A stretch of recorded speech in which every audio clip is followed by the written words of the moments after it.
Hey guys, good early morning to each and every single one of you. Welcome back to the channel, United Red Devils 20 on YouTube. Hope you're all having a good early start to this Friday morning on Friday the 26th of April 2024 this year. Hope you're looking forward to the end of the week and all looking forward to another brand new weekend this year in April 2024. First of all, do me a massive favour for me, hit the like button, hit the share button, hit the subscribe button if you're new to the channel, United Red Devils 20 on YouTube. Share the video, hit the tweet button, hit the retweet button, and always remember the notification bell. Put that bell on auto on seriously dedicated brand new content planned for the rest of this year in 2024 on the channel for brand new Fortnite, Rocket League, EAFC, Fall Guys, Call of Duty, Formula One, previews, match reactions. We've got the summer transfer window covered right throughout this year in 2024.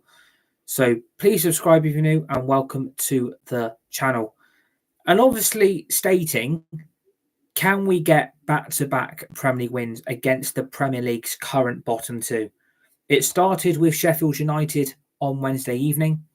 Can we make it back-to-back Premier League wins against their next closest to Sheffield United in that current bottom three of the Premier League, Burnley Football Club? Again, the league has been this season one of those leagues where anyone can beat anyone. Results happen in so many different ways. And again, a Premier League club that had all this hype when they came up from the Championship and won the Championship title under a legend in Vincent Kompany, who made absolutely so much history at Manchester City, has done remarkable things with Burnley last season to get promoted to the Championship, from the Championship to the Premier League, and then obviously win the Championship title. An absolute counter. I mean, the way Burnley ran away with that league title last season, you're not surprised, because they get the favouritism of the parachute payments whenever every Premier League club gets relegated from this division.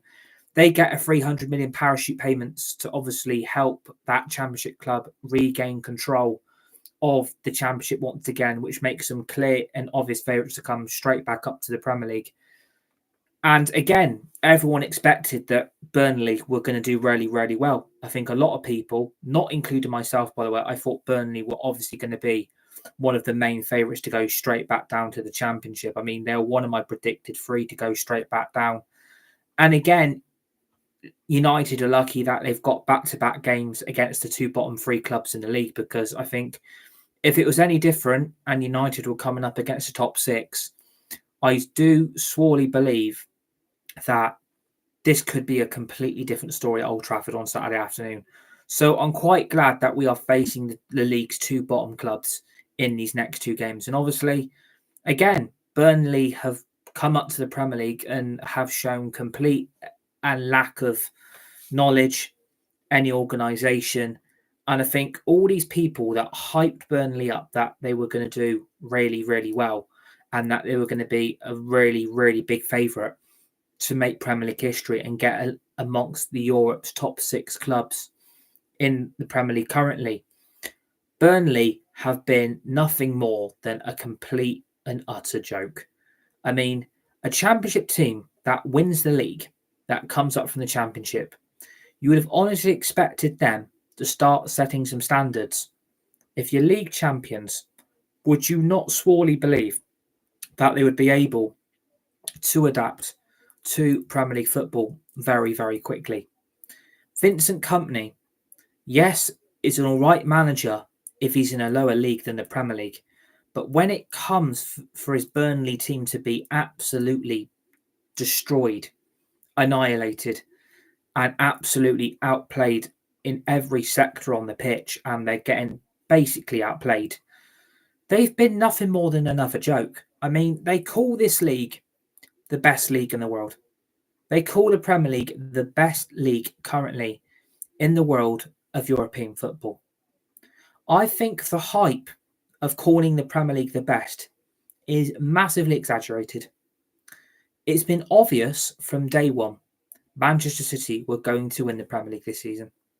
I think everyone can say that the three promoted clubs in Luton Town, Burnley, and Sheffield United were all going to go straight back down this season.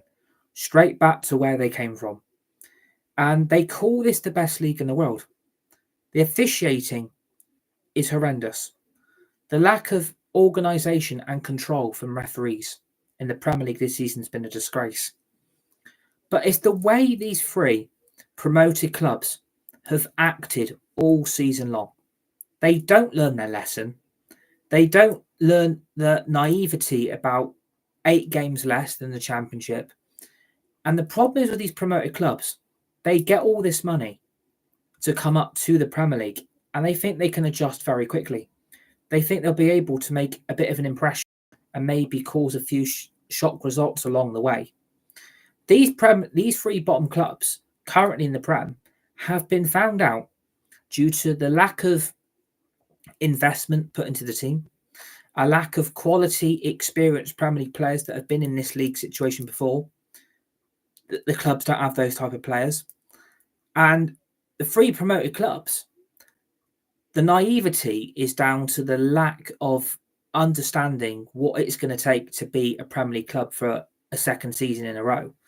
And that is why Burnley, again, are finding themselves in the same situation many years ago, that Burnley were going to struggle to start the season. They haven't really come up to the Premier League and surprised anyone. They haven't surprised me. They haven't surprised you. And yes, you can say, well, they had a good result last time out. But again, they're playing Sheffield United, who, again, are another embarrassment basement club in the Premier League, have utterly shown themselves up. And the problem at Burnley, you may have a manager that can manage you in the Championship with the squad and the money that you've got. But when you come up to the Premier League and you don't adapt to that squad and you keep the same core group of players together that you had last season, you are going to struggle to get them on side, knowing what Premier League football is all about. There's a different level of quality. There's a different style of play. There's a different dynamic. And there's a quicker style of play. In the Championship, it's more, you're more able to open the opposition teams up. You're able to score more goals. You're able to get more results away from home and at home as well. The problem at Burnley, they did this under Owen Coyle. They did this under so many managers before. Sean Dyche. And Vincent Kompany is now found out the hard way that clearly Burnley were not ready for Premier League life. And this is why they're going to go straight back down. This is why they're going to get relegated. And this is why I do not want clubs like this in the Premier League again. Because it's becoming a circus. It's becoming a pantomime.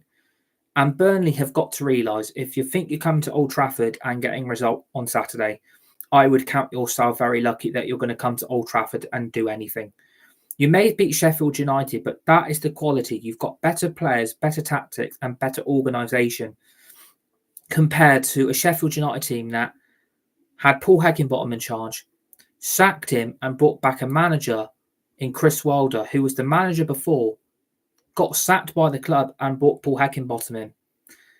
Burnley, they've obviously stood by Vincent Kompany, which they've got the right to do so because he won them the Championship last season. And they finished first and they ran away with the Championship title, which they deserved because they were the best club in that league last season. But when Vincent Kompany takes on the life of being a Premier League manager, you're going to get found out very quickly. A lot of people think that, Burnley have got, again, a very, very young squad. And you have to look at the Burnley players. You look at the quality and you think to yourself, where is that experience to be able to keep this Burnley team in the Premier League? There isn't that quality because Burnley have clearly not backed Vincent Kompany in a way that everyone thought they were going to be able to. But it's also like, the pure fact that Burnley have been found out, because when you are basically relying on your home form to get you wins and get you points, knowing you've got to go away from home and try and somehow get results, knowing it's basically going to be backs against the wall for the whole situation in that game, Burnley will get found out. They'll leak goals like a sieve and their football will be corrupt. They'll be able to be figured out very, very quickly how to break this Burnley team down, pinpoint their negatives, pinpoint their weaknesses and expose them. And that is why Burnley are deserved to go down, Burnley are going to get relegated. Burnley are going straight back down to the Championship. I have got no sympathy for this Burnley team. I knew quite theoretically knew that this was going to be a hard season for Burnley Football Club. And I knew that maybe going Vincent Company maybe wasn't the best idea, even though he won you the Championship and you deserved to win it and you won the league title under him. But is he really out there to be a world-class elite Premier League manager to keep a club like Burnley, who are on a bit of a more of a stricter budget, even though they've won the Championship and they've got millions in the bank, to be able to spread across the whole Burnley squad to invest it to make the Burnley team better? Burnley have decided to go down a different tactic and try and keep the same core of players they had last season and expect them to go again. That is the problem why the Championship clubs do not survive in this division, because the investment isn't there. The backing of the manager isn't there. This is why Vincent Company has really struggled to adapt his Burnley players on side very quickly. This is why Burnley have really struggled to get any consistency, any wins, any results. Their home form hasn't really saved them. Their away form is absolutely atrocious. And yes, you can say, well, they beat Sheffield United last weekend. You're playing Sheffield United. You are playing Sheffield United, who are bottom of the Premier League. And Manchester United need to be taking full advantage of beating the league's bottom two. If you can't beat the league's bottom two, there are serious questions and doubts that have got to be raised, not just about the Manchester United players, but also the squad. And obviously, it wasn't the best of performances against Sheffield United yesterday, even on Wednesday, even though we won 4-2. And obviously, we came from behind not once, but twice. That is down to the vulnerability of the Sheffield United squad, because they absolutely leak so many goals. No style of play, no dynamics in their squad.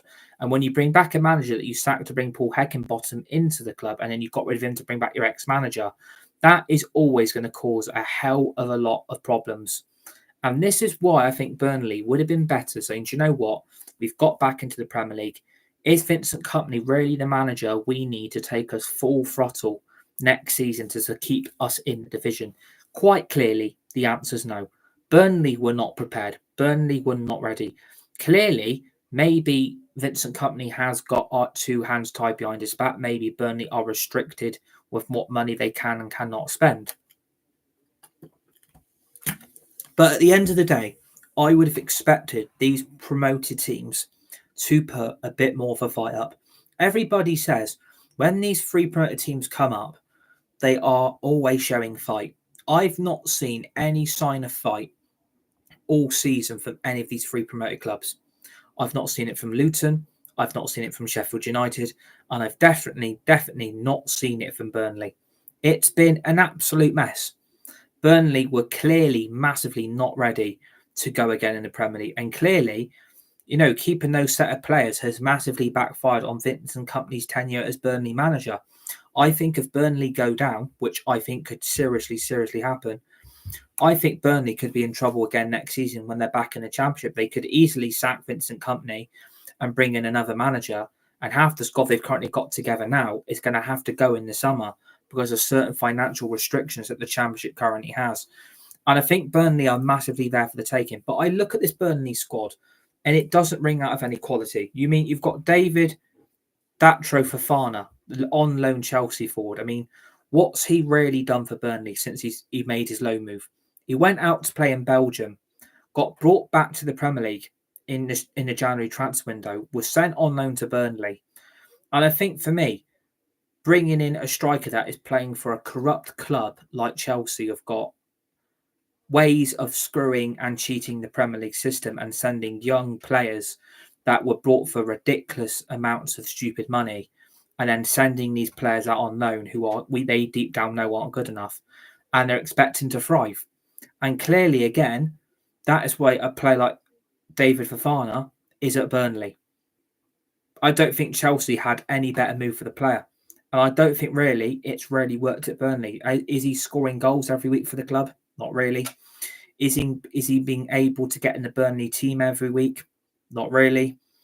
And then there are experienced Premier League players in this Burnley squad. I mean, Nathan Redmond, I've not really seen him. kick a ball for Burnley much this season. I don't know if he's injured. I don't know if he's out for the rest of the season. I've not really seen Nathan Redmond play for Burnley at all this season. You've got a young, inexperienced goalkeeper like James Trafford that I know a lot of people like. I think he's a great future England goalkeeper for the number one position in the future.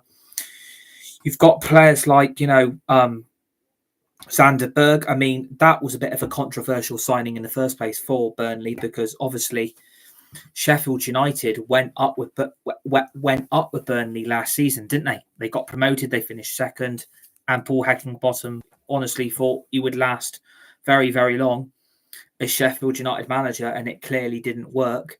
And I think when Burnley came calling for a player like Sander Berg again, has that signing really worked for Burnley in their midfield? Has it really shown any signs of Premier League quality to add to their current midfield? I don't think that's been a very good signing. I think Sander Berg would be better at a top 6 club rather than fighting for relegation at the bottom of the Premier League with a club like Burnley. I think Sheffield United made a massive, massive mistake letting him go in the first place, and letting him go to Burnley, that move hasn't worked.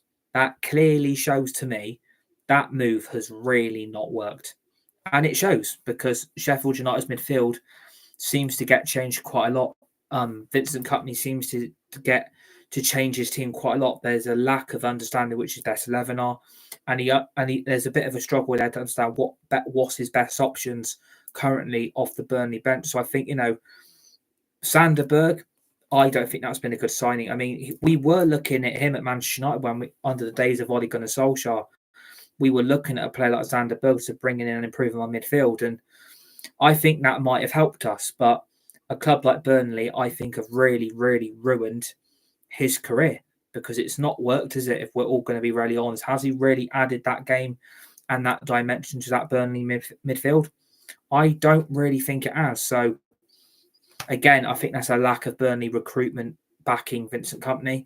I mean, you've got Johan Berg Gudmundsson. I mean, he has been in the Premier League for so many seasons. Obviously, Burnley's most iconic, experienced Premier League player currently in that Burnley first team. And obviously, he has found his way back into the Burnley starting lineup. He got a few goals last weekend against Sheffield United at Bramall Lane and obviously made quick situations to make that Sheffield United back four become very, very vulnerable.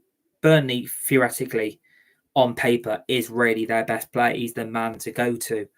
So I think, there is that experience there. But again, is it really shining for him week in, week out on the Burnley right wing? Obviously, he has got a very, very good left foot. He does offer attacking quality going forward with the Burnley front three. But is he prolific enough? Does he score enough? Does he make chances enough? Is he consistent? I don't really think, a player like Gudmundsson should be a club like Burnley. I think there should be a higher level of football that some of these Burnley players could inspire to. And that is why, they've had to call on that experience of Gudmundsson to get quality into that Burnley team because it's been missing all fucking season. If we're all being really honest, the quality is simply not there at Burnley. And Gudmundsson is basically the man to go to. He's your most experienced player in your squad.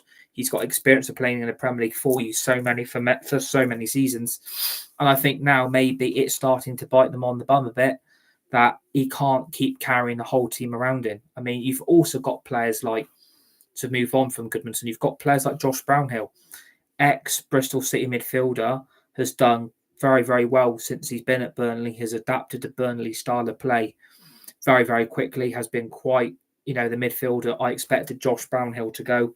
He was very, very good at Bristol City. Obviously, when you've got a club like Burnley and Bristol City who are on both completely different levels to each other, I think, Burnley, again, one of their best players currently in their midfield and going forward, he does score goals.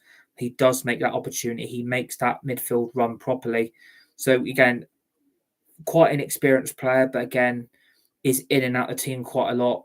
Vincent Kompany likes to tweak his team every so now and again in different games in either the league system or in the cup competitions.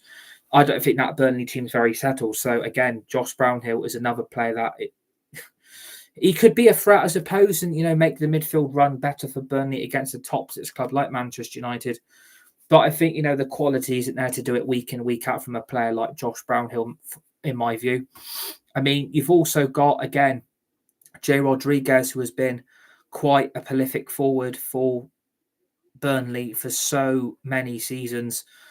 And again, the quality has simply not been there in that Burnley team all season. He's been in and out of the team, I think, since David Datro Fofana joined Burnley on loan from Chelsea. You've not really seen Jay Rodriguez play much football for Burnley on a quite big level. He doesn't seem to be starting many games for Burnley at this current moment in time. Fofana seems the main striker to go to for Burnley's main striker threat. I think obviously maybe the age of Jay Rodriguez is maybe now catching up with him. I think, bringing a player that was once at Burnley, then went to West Brom, that was then brought back for complete desperation, in my view. I don't think, Jay Rodriguez was, obviously the experience is there, but the age will start catching up with him and the game ain't going to be up on his level forever. The age will start catching up with you once a player like Jay Rodriguez is quality. We all know Jay Rodriguez has been a very, very good Premier League player. He has scored quite a few good goals for Burnley and West Brom in his Premier League career.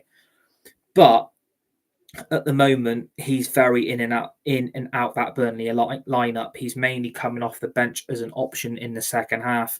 So Fofana gets more of the striking option, free throwing footballer that Burnley have probably been looking for all season to score goals.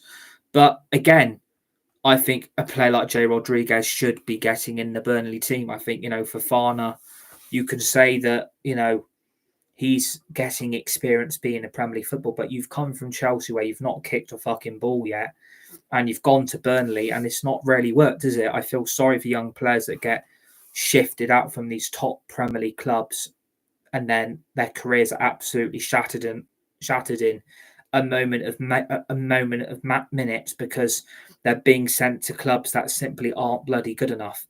This is why I think Fofana's career ain't going to last long at Chelsea, because he's basically in a relegation fight. He's basically going to get a relegation confirmed against his name, because you've gone to a club that's going to get relegated from the Prem, and that is going to be on your CV forever. So maybe it's time for Burnley to get the experienced players back in their squad, but I just don't think Vincent Kompany knows what to do with the team. I don't know what he does with those players, but I just don't think long-term, really, Vincent Kompany will be the manager of that football club. And you can say he's done a good job, and he has, but the Premier League level has caught out Vincent Kompany very, very quickly. And I think it's the quality and the players that are playing for the other rivals in the league. And Burnley can't compete. They don't have the budget, they don't have the players, they don't have the ownership really to back their manager. And this is why Burnley, again, have struggled all season long to make any make weight as being a really top Premier League club. It's not worked, and this is why Burnley, again, are struggling against relegation. I've got no sympathy with them because it's Burnley's own fault. So, again, it's a lack of understanding what Burnley have been trying to do as a Premier League club all season. So, I think, again, Burnley are massively, massively fighting everything at the moment against their powers to survive in the Premier League. I think we all know if they don't win Saturday against us and they lose their necks, I think Burnley mathematically are relegated. So they won't be able to catch the clubs above them. I think the fight is between, at the moment, I think Sheffield United are gone. I think the fight is between Burnley, Luton and Sheffield United. If the bottom three go down, it's Sheffield United, Burnley and Forest. I will take that. I think Luton Town deserve to be in the Premier League again next season.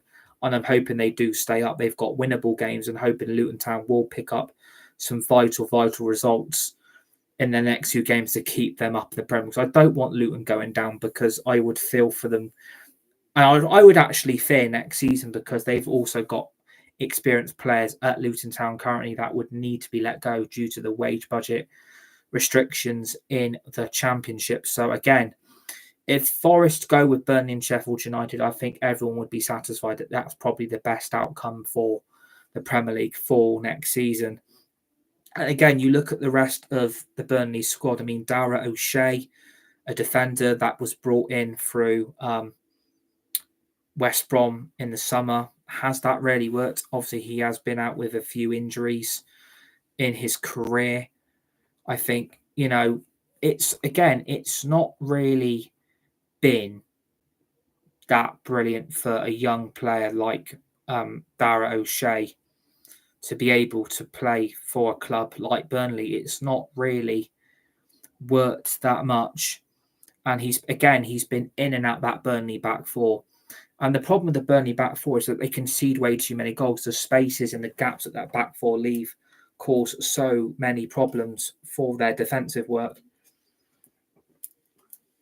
So I don't think the signing of Dara O'Shea has actually worked to improve Burnley's defence whatsoever. You've got experienced players like Josh Cullen, who was at Anderlecht, and obviously Vincent Kompany brought that player back from the Belgian league to the Championship. And again, he is showing his age now. He is 28, and again, he has got experience there. He's got European experience. He's been in the Champions League and the European competitions with Anderlecht when Josh Cullen was at the club. But obviously, again, hasn't really worked this season, has been in and out that Burnley team. You've got players like Jack Cork, an experienced Premier League player, but is now 34 years of age. The age will finally start catching up with you in the end. So there's a lot of problems in this Burnley team. And where I'm hoping Man United take advantage of this is that Burnley vulnerability. Yes, we scraped past Sheffield United. We beat them 4-2. But it wasn't pretty. It wasn't pleasant.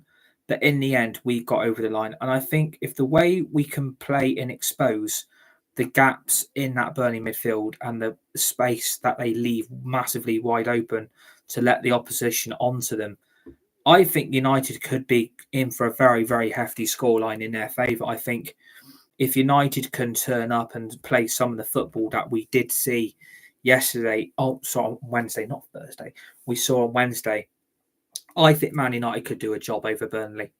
I honestly think we could.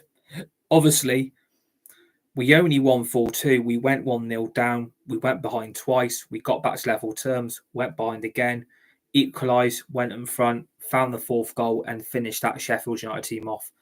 I'm hoping we don't see more of the same problems that United eventually caused themselves on Wednesday, because there was still a lot of mistakes. There was still quite a few errors leading up to the Sheffield United goals. There was still a lack of defensive work from the back four. The midfield wasn't really that balanced when you've got Ericsson at CDM when he's a centre attacking midfielder, and your main CDM is being forced to play next to Maguire at centre back because United have basically got no centre backs left for the rest of the season. You've got Aaron Bissaka again at left back, who was at fault for the Burnley, the Sheffield United, was at fault for the Sheffield United opening goal. You've got Delo again. I've seen so many people praise him on Twitter again in the early hours of this morning and yesterday, and even on Wednesday night. I've seen a lot of people hyping this right back up. I just don't think long term, in my view, Delo is the long term answer for Man United's right back situation. I think we all know the right back Man United are very interested in. That is Frimpong from Bayern Leverkusen. I think he doesn't just add goals into that Leverkusen team. He adds quality in the defensive work. He can get forward with the ball. He can put crosses into the penalty area, high and low crosses. He can make chances happen when you least expect it. I think Delo, for me, shouldn't be ever playing for Manchester United again. All this hype over a massively, massively overrated right back that is simply nowhere near good enough. And people think he's amazing. Like, I don't know what people seem to know what they're talking about or what they're watching, but I don't really get what Diego Delo's future is at Manchester United. And I think if Frimpong comes in, then maybe Delo becomes the right back, Frimpong becomes the main right back option. But then it also concerns the future of Aaron Wan-Bissaka, who again was at fault for the Burnley Sheffield United opening goal, as well as Onana, because we basically played ourselves right into trouble because we reacted way too early to the anticipation and the pace of the Jadon Bogle attack that led to the Sheffield United opening goal. That was down to Aaron Wan-Bissaka and obviously Andre Onana's naivety to basically play out a simple pass to your left back, who again is being played out of position. So it makes the back four even more imbalanced, in my view, to keep that back four massively secured. And it doesn't keep us clean sheets. it does not keep Manchester United clean sheets when you've got a back four that is completely unbalanced in every shape or form. So I think Ten Hag, it maybe has to change the team up massively, but I don't think Ten Hag will want to take risks. I don't think any of those youngsters who are on that bench will honestly make the United first team in the future. I have got my doubts, severely got my doubts. I don't think Eric Ten Hag has really developed the youth in a way that people think he has. I think the only prospect he's brought through is Kobe Mainoo, who again at the moment is probably Manchester United's most standout player of the season. I think, Mainoo has been nothing more than absolutely fantastic. I mean, the way he commands himself in the midfield, his presence in the midfield, and the confidence he makes with runs on and off the ball. It's also his defensive work. So I don't think any of those players like, Wheatley and as Amos, I just don't think those United youngsters will get any chance of being a Premier League footballer full time for Man United. Because I just don't think Ten Hag rates half this squad. And I think that was clear to show on Wednesday night that there's still quite a few moments of favouritism FC still in the lineup, still in the team selection, still on the bench options. You don't really see Eric Ten Hag wanting to take any major risks currently with that United team. There is a lot of favouritism. There's a lot of individuals that shouldn't really be here for the future of this football club long term. But I think Eric Ten Hag, again, he likes to take a risk of his job. He likes to take a risk for his career. But is that really going to benefit him long term if he doesn't make any changes to the squad on Wednesday? I mean, we still had players playing on Wednesday night that were carrying knocks. Bruno Fernandes broke his wrist against Coventry, put himself through the pain barrier, and played against Sheffield United on Wednesday night. Garnacho played against Coventry on Sunday, played against Sheffield United on Wednesday night, was playing with a knock. So people can say that, certain players have massively taken the piss this season, which they have. You can't use the injuries as an excuse. The players you should still have available at your disposal should be able to step up and be able to make themselves counted for and still be able to do the job that the manager requires them to do. So there are players in that team that do play through the pain barrier. There's a lot of them who show a lot of commitment. There's a lot of them who do show the desire. But when it's an off day, it can all fall apart very quickly. And like I said about the Sheffield United opening goal, if our back four is a lot more stable and we had a bit more quicker reaction times, I think maybe Aaron Wan-Bissaka would have acted a lot more quicker due to the Jayden Bogle attacking threat that he made to get the opening goal. I think if he had a better right back and also the goalkeeper as well. So again, the back four is not helping itself when you've got two incompetent left backs and right backs making the same old mistakes game in, game out. I just don't think you can accept that at a football club at Man United, at the club where apparently that we are trying to get back to be. I just don't see it. For me, I just do not see the long-term vision of having players like this who are making the same mistakes time and time again. And again, we did play well in sections and in different phases of the game on Wednesday night. We did play well. We did play some good football. We did score some very good goals. We were able to get hold of our midfield in the second half a lot more better. We were making more of the attacking opportunities, not just in the first half, but also in the second half. We were on paper the better team. It's just the shell shock that Man United concede two pathetic, stupid goals against a club like Sheffield United that you really should not be letting that happen. I think, as we've seen on several different outlets and the rumours that Eric Ten Hag has been told that the football and the style of play has got to change. And it's got to change very, very quickly and very, very dramatically. Because if changes do not happen, the manager is not going to be here in the summer. He won't. I still think, in my view, Eric Ten Hag is a dead man walking. I still think he's going to go because if we don't get European football and it all fails right at the last minute, I've got no sympathy for Manchester United sacking another manager. I've got no sympathy for the manager being gone. And I've got no sympathy really for these players because it's not been the season we wanted. It's not been the year we wanted. But it's down to the incompetence on all levels at this football club. If the competence was better, we would be performing better on and off the pitch. But it simply isn't there. There's no consistency. There is no standards. But you did see United respond on Wednesday, and we've not seen that all fucking season. When we went 1-0 down, we immediately responded. When we got it back to 1-1, we responded with even more attacking threats on the Sheffield United goal. But when you come out for the second half and you go behind quite quickly, when you've basically rescued yourself in the first half through a Harry Maguire equaliser, you would have expected Man United to have really, really kicked on straight away. As soon as that second half whistle went on Wednesday night, United should have acted a lot more quicker and put Sheffield United under severe, severe pressure. But again, Sheffield United came to Old Trafford and they haven't got nothing to lose. There's no fear factor there anymore.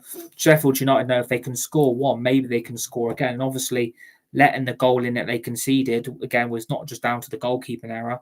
It was down to the lack of defensive work from that Sheffield United midfield, not just the midfield, but the back four as well. Sheffield United struggled to allow to not let Garnacho get that crossing for Maguire. Maguire wrong-footed the goalkeeper the way he headed into the net from a different type of headed angle. Wrong-footed the goalkeeper. The goalkeeper, West Foderingham, has got no chance. But as soon as Sheffield United got the second goal, we went completely into shell-shock mode. Soon as they took the lead again, it's like, what the hell? How have we allowed that again to, why has that been allowed to happen, basically?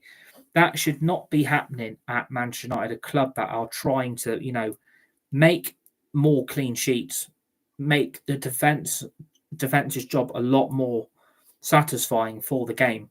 Don't make stupid defensive errors and don't leave very, very clear threats inside your own penalty area because you will get punished quite quickly. So I hope we don't see that Saturday, but I think in the end, United are going to have too much quality for this Burnley team to be able to cope. I mean, we only just got past them at Turf Moor in the reverse fixture.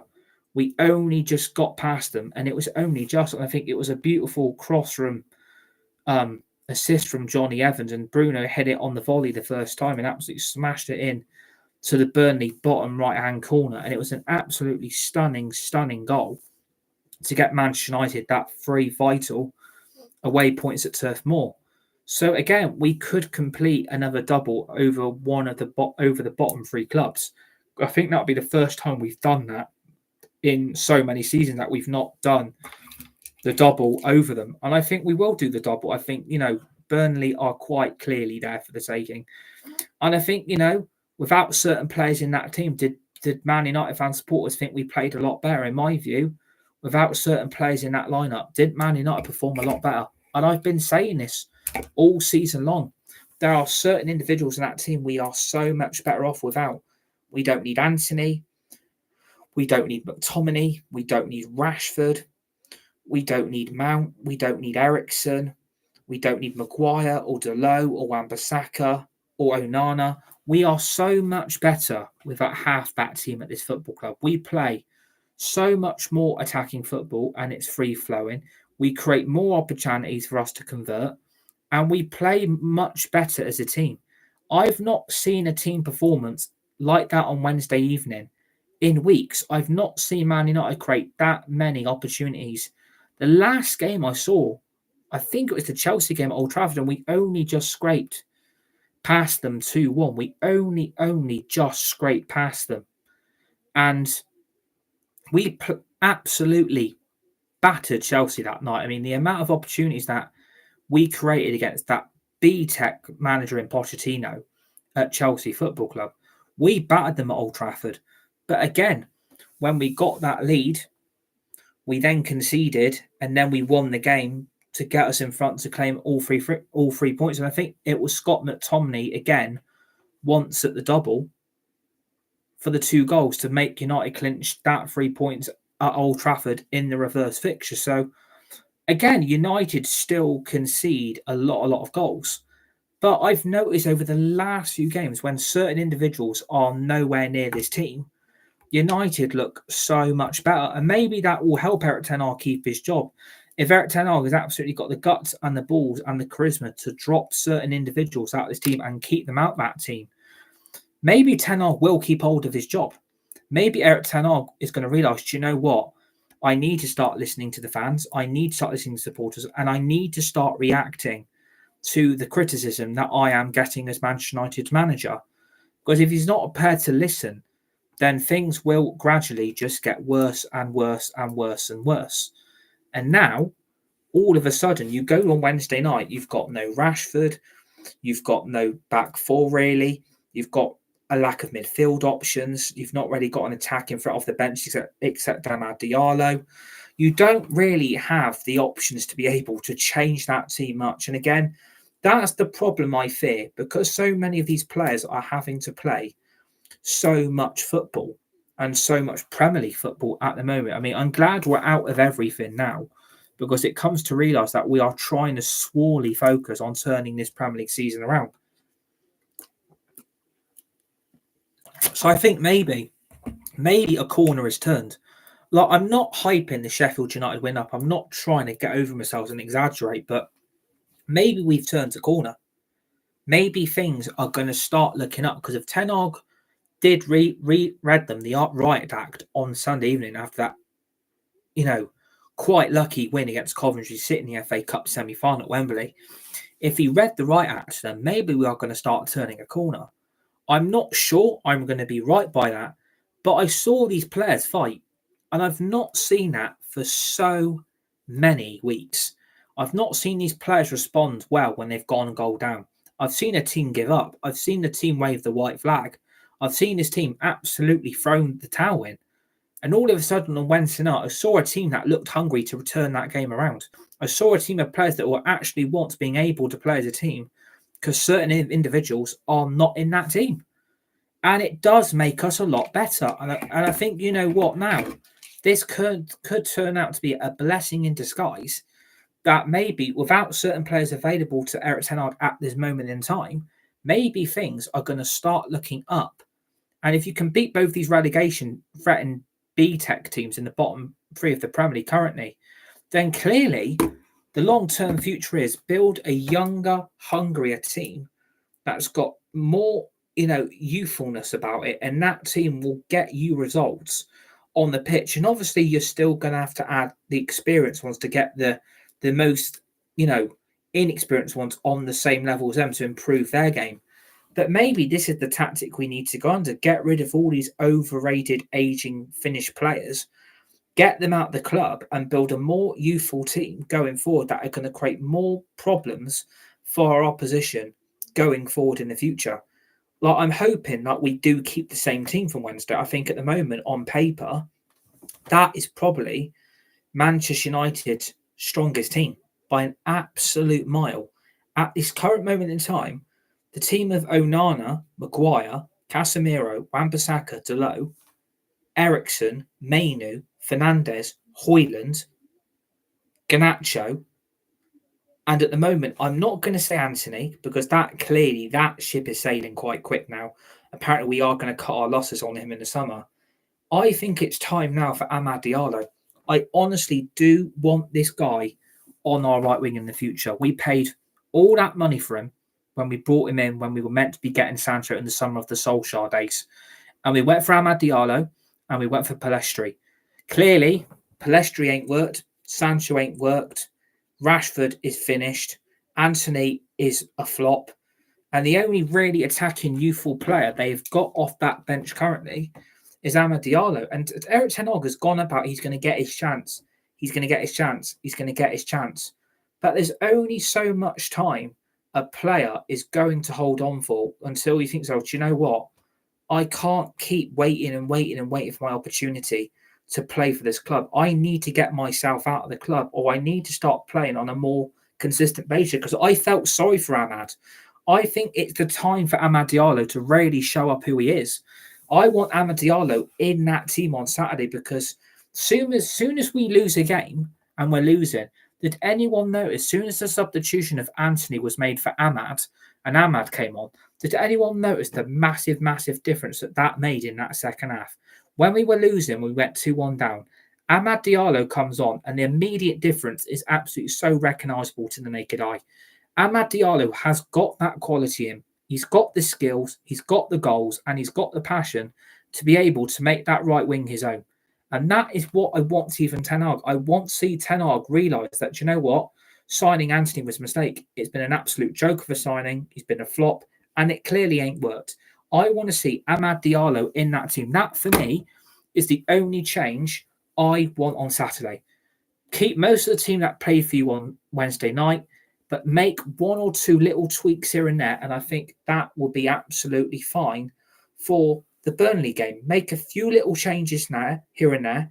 What I would do, I would get Ericsson out of this team because Ericsson doesn't want to be it. I mean, the incapacity of that guy in the midfield now is horrendous. I mean, I can't believe how bad Ericsson's got.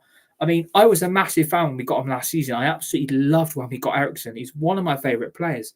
But there's going to come a time where he wants out, he wants more game time. And he's even said himself, I'm going to have to move myself on. He doesn't want to be here. So you get rid of that problem becoming even more of a problem. The only changes I would make, and a lot of people are going to be shocked by this, is get McTominay in at centre-back instead of playing Casemiro next to Maguire. Get Casemiro back at CDM and then have that same midfield of Fernandes and Mainu. That's the only few little changes. And have put in Amad for Anthony. That is really the only two major changes I would make to the team at the weekend. That would be my team. Onana, Dalot, Maguire, McTominay, Wan-Bissaka, Casemiro, Mainu, Fernandes, Amad, Garnacho and Højlund. That team for me there, that bottom three, the attacking three is a more youthful approach. It's more of an attacking approach.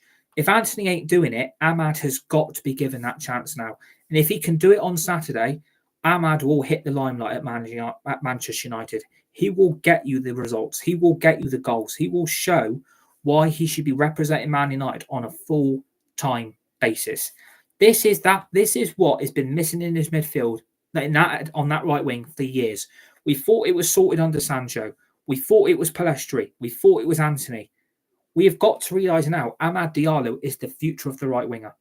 Amad Diallo is the answer this club is absolutely looking for. I love Amad Diallo. Again, one of my favourite players at this club. I want to see Erik ten Hag give him that chance. Will he do it on Saturday? If the team is the same from Wednesday and Amad and McTominay are nowhere near and he's going to carry on using Ericsson at CDM instead of Casemiro because Ericsson is not the CDM player that you need to hold that midfield in front of that back four. Get McTominay in for Casemiro, put him next to Maguire at centre-back, get Casemiro back at CDM, get Ericsson on that bench, Anthony on that bench, and Amrabat. You've got three options off that bench realistically that you can offer Manchester United in that second half. Maybe give Amad 45, 60 minutes and maybe bring on Anthony for the last 30 minutes. So yeah, I'm hoping that is what the team's going to be. Obviously, I'm not the manager. I'm not making the calls. I'm not making the team selection. I'm not making the changes. But I want to see a more youthful attacking front three. No more Rashford. No more Anthony. No more Ericsson.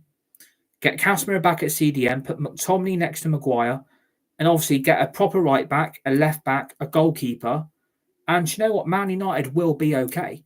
A lot of people will be surprised by my selection of McTominay because I don't rate him and nor do I Harry Maguire. But at the moment, that is the only options we've got. That is realistically the only options we've got at the moment to go forward with. And you can use the injuries. You can't use it as an excuse anymore. It's getting boring. It's getting tiring. And it's getting negative. If we are just going to carry on using those excuses, you might as well bury our season into the ground. Because if you can keep doing that, Man United will not learn. We will not move forward. We will not progress as a club. I want to see that manager give certain players a chance. That is what I want. Maybe give some of the youth players on that bench, the academy lot, more minutes. I mean, Wheatley came on Wednesday evening, for Højlund. And he scored 2 goals to win Manchester United the under-18s Premier League Cup against Man City. And he scored both the goals.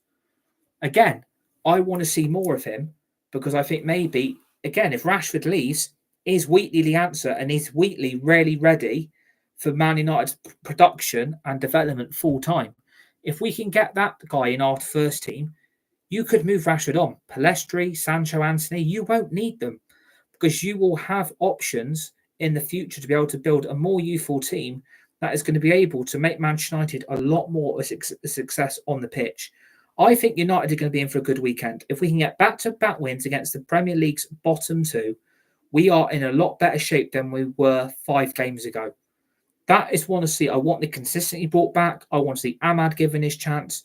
Get Casemiro back at CDM. Put McTominay next to Maguire. I just want to see Eric Ten Hag tweak a few things. But if Ahmad doesn't get given his chance, obviously I won't be very happy, and we'll have to talk about it. If Casemiro is at CDM and it doesn't work, that could backfire against a youthful Burnley midfield three. And again, it's the sloppiness of the problems in that back four of Onana, Wan-Bissaka, and Diego Dalot. Those three really, really concern me. That going forward, I don't think it's good enough. Maybe we'll need a new goalkeeper. Maybe we will need left backs and 2 new right backs. That is what I would do. Will Man United do it? Will we get the same consistency on Wednesday night? Will we see the same calamities? Will we see the same errors? Will we see the same mistakes? Let's hope not. Let's hope we can keep a clean sheet and absolutely send this Burnley side packing back to the Championship. Get the coach ready, get the suitcases, and send that lot packing back to the Championship where that B-Tech Blackburn Rovers belong. Mid-table, crap football under Vincent Kompany. I'm going to go, scoreline-wise, I'm going to go 3 or 4-0 United, but let's see what happens. So hit the like button and the share button. Hit the subscribe button if you're new to the channel. United Red Devils 20 on YouTube. Share the video. Hit the tweet button and the retweet button. And to always remember the notification bell. Put the bell on all times to receive dedicated content coming right throughout the rest of this year in 2024. We've got EAFC, Formula 1 24. We are going to be doing more Rocket League, Fall Guys, Call of Duty, Fortnite, previews, match reactions, live streams, videos, shorts. We've got the summer transfer window covered right throughout this year in 2024 across Europe, the EFL, the Premier League. And then obviously, please join me on Saturday evening for the full-time reaction, the final score, the final whistle between Man United and Burnley. I'm going to go for a convincing United win. I'm going to go for 3 or 4-0. Make the few changes I've recommended, Ten Hag, and that team will fire on Saturday. But I'm not the manager. I'm not making the calls. I'm not making the decisions. Enjoy your day.